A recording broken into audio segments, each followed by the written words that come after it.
Živijo, sem Matjaž Elkezi, alpinistični inštruktor gorskega reševanja. Danes pa vam bomo pokazali, kako se obleči za obisk gora.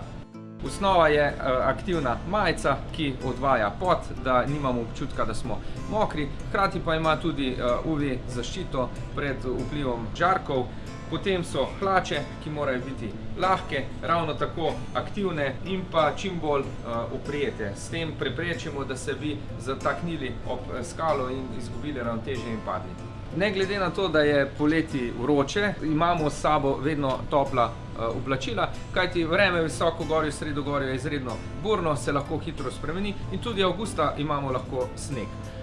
Oblačimo se po sistemu čebule, se pravi po slojih, in na ta osnovno plast damo lahko toplejše oblačilo. To je takšna jopica, aktivna jopica, kar pomeni, da odvaja pot od telesa, s tem preprečuje, da bi bili mokri.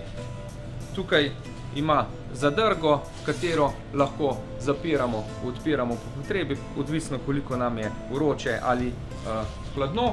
In potem na to jopico sledi še takšna topla puhovka, ki pa jo uporabimo v primeru mraza ali pa predvsem v večernih urah, ko posedamo pred planinsko kočo ob toplem planinskem čaju. Če nas pa preseneti slabo vreme, bodisi veter, dež, pa mora biti v nahrbtniku takšna zaščitna jakna iz nepropustnih materialov in obvezno kapuco, s katero zakrijemo tudi glavo. Pri vseh teh oblačilih je pomembno, da so lahka, ne prepuščajo vode in dihajo, pa da se zložijo na majhno, se pravi, da nam ne zavzamejo veliko prostora v nahrbtniku.